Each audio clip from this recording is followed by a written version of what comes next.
Amigos, un gusto como siempre poder saludarlos. Muchas gracias por estar una vez más con nosotros aquí en Justicia Electoral a la Semana. Estaremos platicando sobre el balance, lo que ha ocurrido en este proceso electoral y cuáles han sido las reacciones, el trabajo del Tribunal Electoral, del Poder Judicial de la Federación. Así que acompáñenme.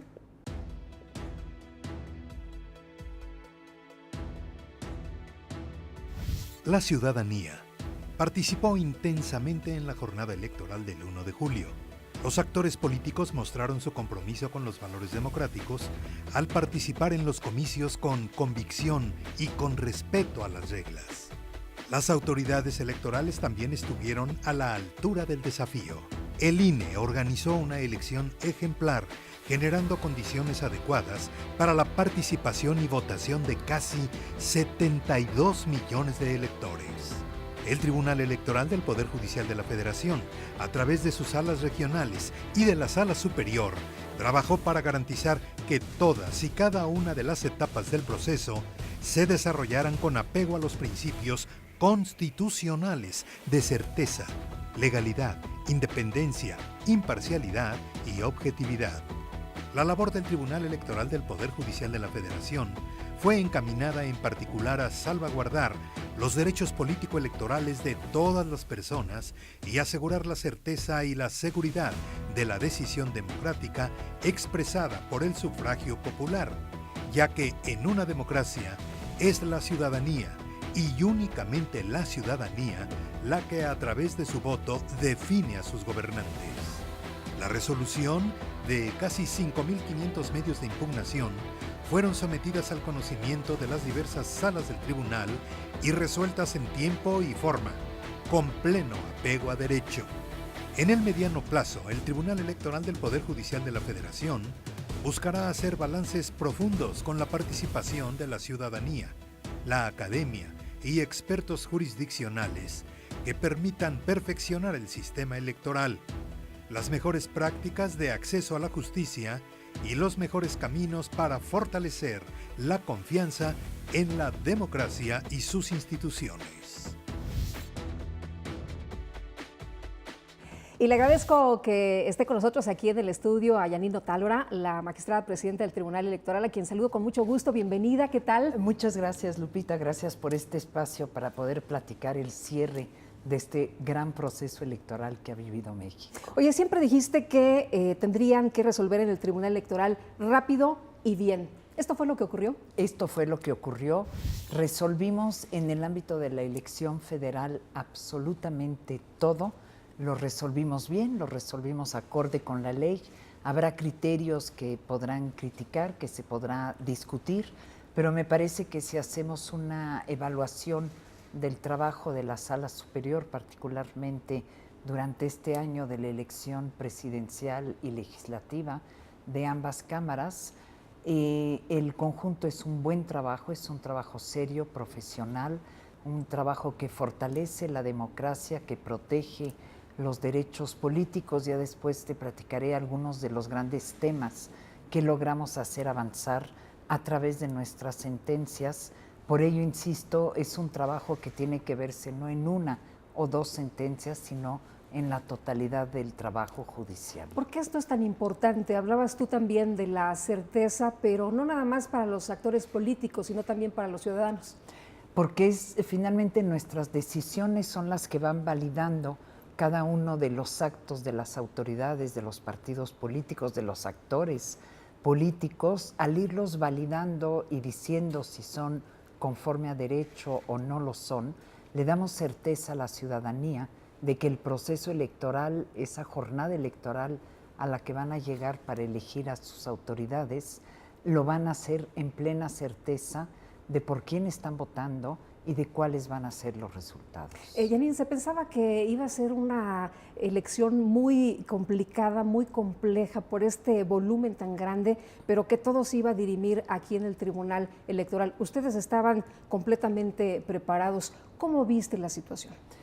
Veníamos preparados además para una gran cantidad, miles de asuntos. Habíamos previsto cerca de 50,000 asuntos. Hay que recordar que se renovaron en total aproximadamente 18,000 cargos de elección popular, tanto a nivel federal como en las 30 entidades federativas. y que obviamente todo acaba, la mayoría acaba en los tribunales electorales. ¿Y cuál fue nuestra sorpresa? De ver que la democracia en México está cambiando. Nuestra democracia está madurando, la ciudadanía se está empoderando cada vez más y con ello finalmente disminuye la judicialización. Primero, los partidos políticos no llevaron procesos internos de selección de sus candidatos y eso bajó mucho la litigiosidad. Definitivamente cuando los partidos no hacen procesos democráticos y deciden quién es o quién no es, ya no se impugna tanto. Por otra parte, los acuerdos del Instituto Nacional Electoral que organizaban las elecciones los fuimos resolviendo a medida que impugnaban los partidos políticos.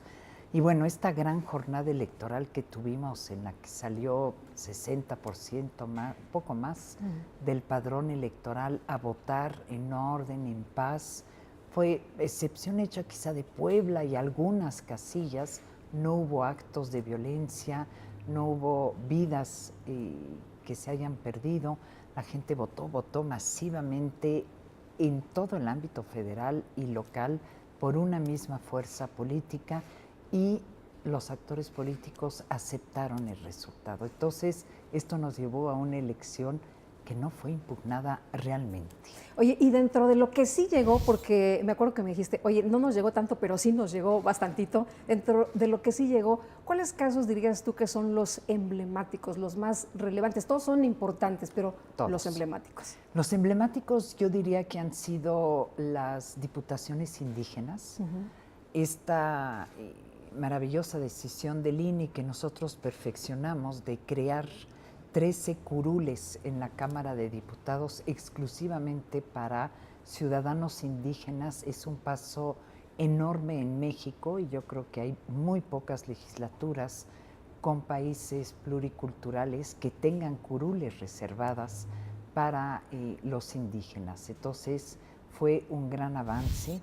La paridad, el hecho de que las listas de representación proporcional sean encabezadas por mujeres, aumentó muchísimo más su posibilidad de ser votadas, tanto a nivel federal como a nivel local también. Candidatos independientes, ir armando con el INE finalmente esta app para recolectar las firmas, que tiene sus defectos como cualquier y al principio instrumento, mucho, ¿verdad? La tuvieron que perfeccionar, sacar la versión 2, en fin. Pero al momento de revisar las firmas, eso facilitó muchísimo la tarea del Instituto Nacional y por ende nuestra tarea también de validar o no validar las revisiones que hacía el instituto. También temas como el acceso a radio y televisión. Abrimos mucho la libertad de expresión de periodistas y determinamos grandes asuntos en los que dijimos que los partidos no pueden usar los logos de televisoras o la imagen de reporteros, de grandes periodistas, si no tienen la autorización de los mismos. Que vimos en algunos spots, ¿no? Que todos nuestros amigos que nos están viendo se acordarán. Se acordarán, o los de Mexicanos Primero, no se puede adquirir ese tiempo en radio y televisión. Entonces hemos ido caminando, hemos ido avanzando, me parece que en estos grandes temas esencialmente. Destacabas tú en un artículo que escribiste la importancia del derecho como una herramienta de reivindicación y materia para la igualdad. ¿Esto se ha cumplido aquí? Se ha cumplido tanto para la igualdad entre el hombre y la mujer, pero también para la igualdad con los ciudadanos indígenas, que es una voz olvidada en México, nunca escuchada, y a quienes les volvimos a dar ese derecho de voz, de voto, pero sobre todo de voz, diría yo, que es tan importante. Y esto se ha logrado justamente a través del derecho, de la interpretación de la norma que hace el juez, y estos son los grandes avances, finalmente, ante quien puede decir que el derecho es un arma contra la democracia, también el derecho es un arma por la igualdad entre todos. Hablabas de un tema relacionado con el Instituto Nacional Electoral. También hubo algunas situaciones críticas, álgidas dentro de todo este proceso. ¿Cómo fue la coordinación con el INE? Fue muy buena. O sea, obviamente tuvimos que irnos conociendo, porque nosotros somos una nueva integración. Ellos ya llevaban tiempo, varios años, trabajando de manera colegiada. Y también este aprendizaje de la colegialidad y de las responsabilidades compartidas es un aprendizaje que tiene que hacerse. Hubo asuntos que hicieron subir mucho el tono de voz de ambas instituciones, tarjetas, rosas, fiscalización, cómputo y escrutinio el día de la jornada electoral. Pero finalmente, ¿qué fue lo que pasó? Ellos organizan las elecciones y lo que ellos deciden, los partidos, pueden impugnarlo ante nosotros. No revisamos de oficio lo que hace el instituto, solo si un partido nos lo pide o algún actor político. Y obviamente hay una tensión que es siempre normal entre el órgano revisado y el órgano que lo revisa. Es la tensión que establece nuestro propio sistema electoral.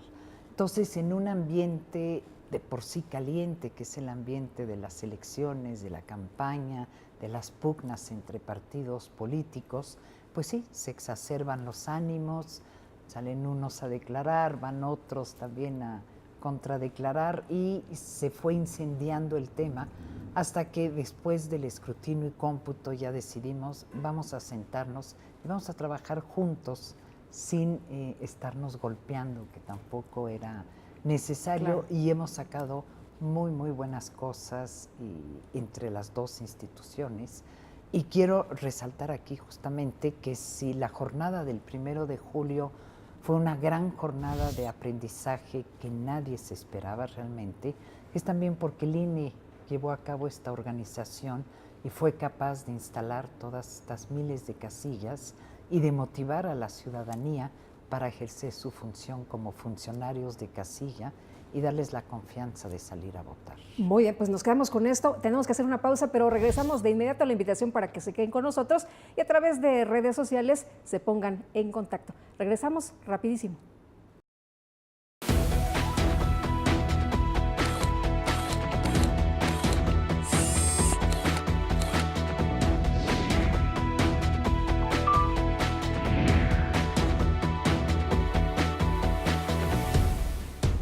La Sala Superior del Tribunal Electoral del Poder Judicial de la Federación sesiona públicamente a la luz de los principios de máxima publicidad y transparencia para garantizar certeza y legalidad en los procesos electorales. Acompáñenos cada semana en directo desde el Pleno de la Sala Superior para conocer las resoluciones de las y los magistrados del máximo órgano de justicia electoral en nuestro país. Sesión pública de resolución de la Sala Superior del Tribunal Electoral. Tribunal Electoral del Poder Judicial de la Federación. Justicia que da certeza a la democracia.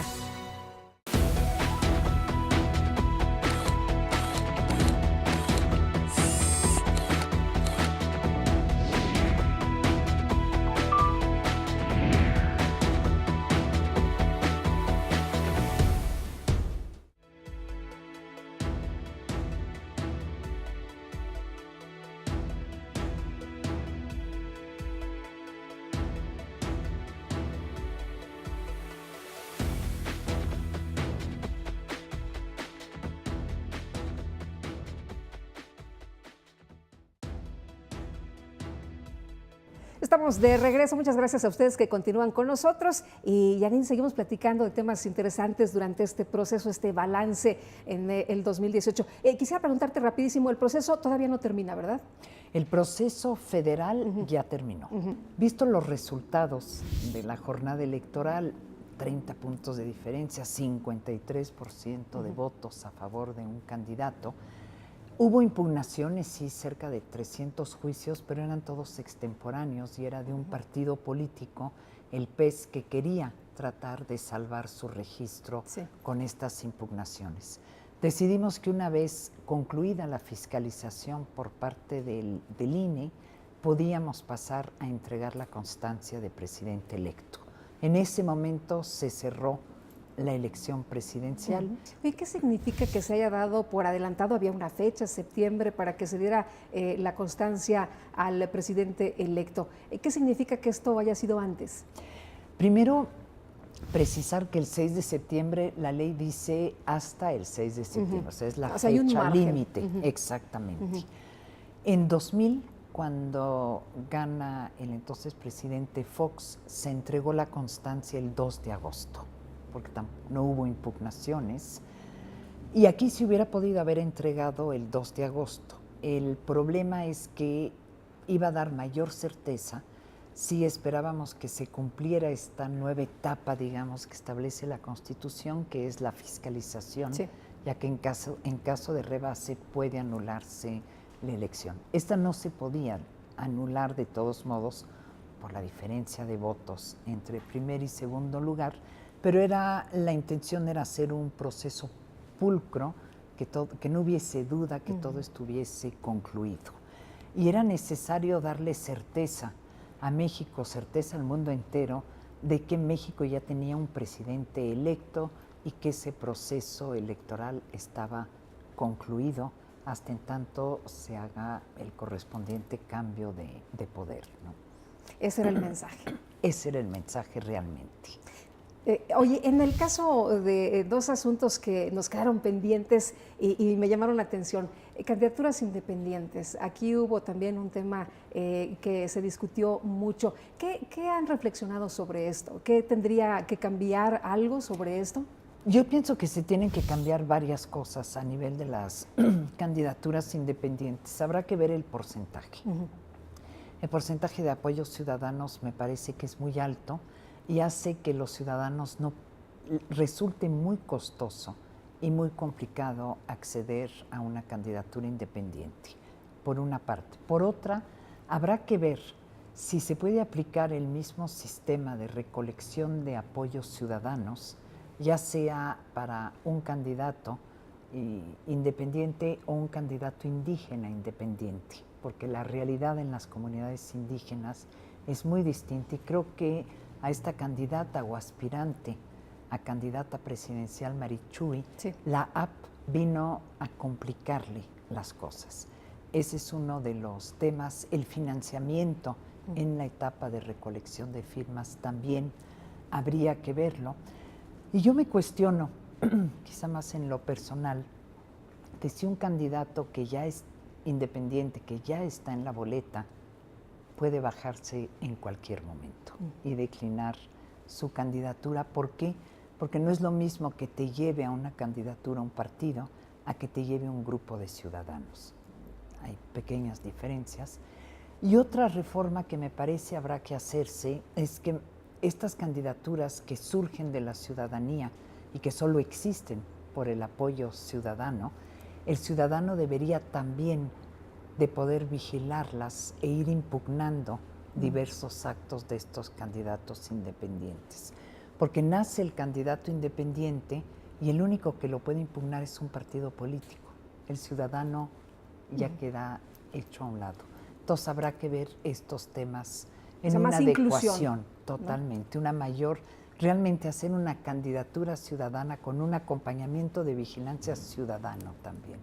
Y mencionabas el tema de las tarjetas. ¿Ahí tiene también que hacerse algo? ¿Tiene que haber alguna variación? Me parece que podríamos hacer una ley más estricta en cuanto a la utilización de programas sociales, de estas promesas que finalmente sé que son solo promesas, pero es lucrar con la necesidad del ciudadano, del elector, y eso es lo que se debe condenar en nuestras sociedades.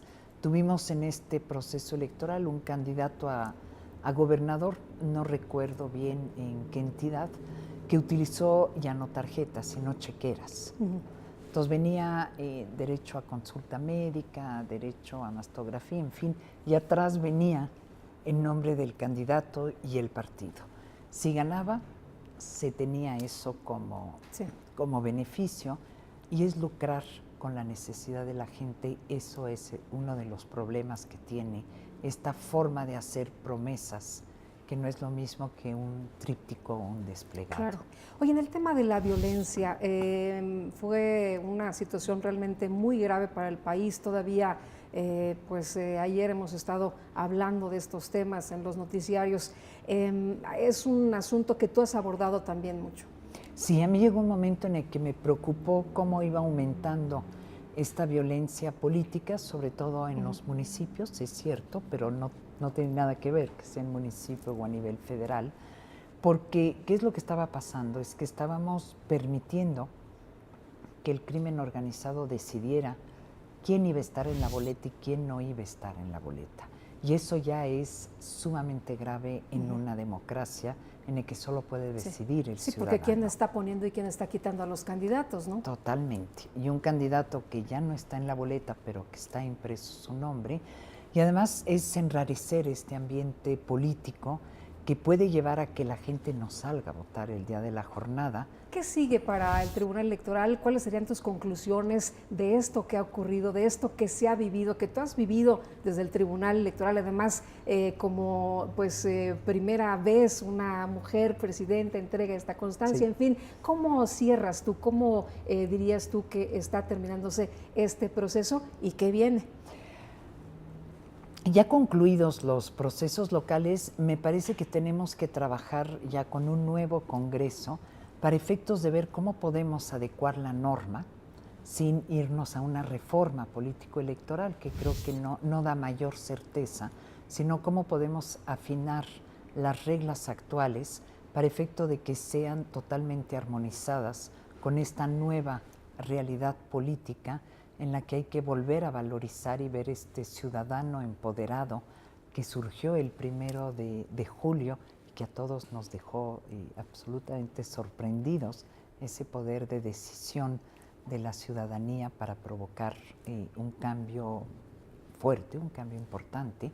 Entonces, trabajar en conjunto para mejorar esta norma y estar listos para cuando venga en 3 años la renovación de la Cámara de Diputados, que además habrá reelección.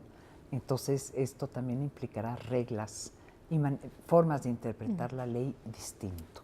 Muy bien. Y entonces, ustedes siguen trabajando, ¿verdad? Seguimos trabajando y seguirá siendo a ritmos muy apresurados. Los plazos a veces son realmente muy, muy cortos. O sea, aquí no hay de que me espero la semana que entra. No, tiene que ser antes de la toma de posesión.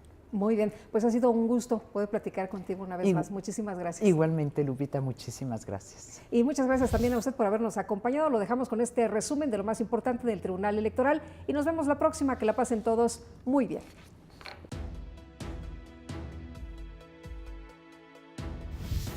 Al inaugurar los foros regionales del Tribunal Electoral del Poder Judicial de la Federación, Justicia Electoral, Base de la Cultura Democrática, organizados por la Sala Superior y la Sala Regional Monterrey en una primera etapa, el magistrado Felipe Alfredo Fuentes Barrera afirmó que en casi 2 años de ejercicio constitucional de la actual integración, este órgano jurisdiccional ha creado una doctrina que permitió en el proceso electoral 2017-2018 camine por un sendero de seguridad y certeza jurídica. El magistrado de la Sala Superior, Felipe Alfredo Fuentes Barrera, señaló que los foros regionales se realizarán próximamente en diversas salas del Tribunal Electoral. Durante la inauguración del evento denominado Análisis de los Criterios Jurisdiccionales con Perspectiva de Género en la ciudad de Guadalajara, Jalisco, la magistrada Mónica Arali Soto Fregoso señaló que estos foros se realizan para compartir con magistradas de los tribunales electorales de los estados experiencias que permitan identificar logros y retos de la impartición de la justicia electoral federal y local con perspectiva de igualdad de derechos y paridad de género.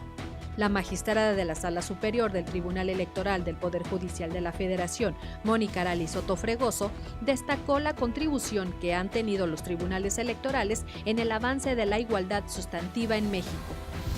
La Sala Superior del Tribunal Electoral del Poder Judicial de la Federación modificó la asignación de escaños de representación proporcional para el Congreso de Zacatecas. La Sala Superior revocó la sentencia de la Sala Regional Monterrey al considerar que fue incorrecto el ajuste que ésta realizó para lograr la integración paritaria. El Pleno consideró que en ocasiones específicas el principio de paridad debe armonizarse con otros principios constitucionales y derechos de los grupos en situación de vulnerabilidad, como es la representación política de las personas con discapacidad. El Pleno de la Sala Superior del Tribunal Electoral del Poder Judicial de la Federación confirmó por unanimidad de votos la resolución emitida por el Consejo General del Instituto Nacional Electoral, por medio de la cual multó con 208,842.84 pesos al Partido Encuentro Social por la indebida afiliación de varios ciudadanos.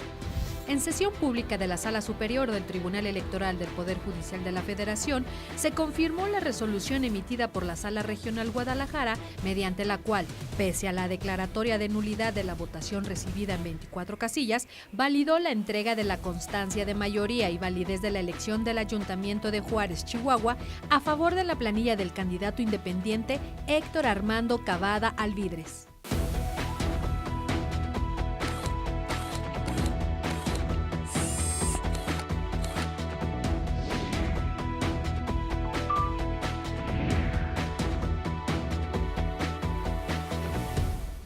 La protección de tus derechos político-electorales le corresponden al Tribunal Electoral del Poder Judicial de la Federación. Sus sentencias salvaguardan cada etapa del proceso electoral. Proteger tu decisión en la urna y resolver los conflictos electorales es precisamente la función primordial del Tribunal Electoral del Poder Judicial de la Federación. Tribunal Electoral del Poder Judicial de la Federación. Justicia que da certeza a la democracia.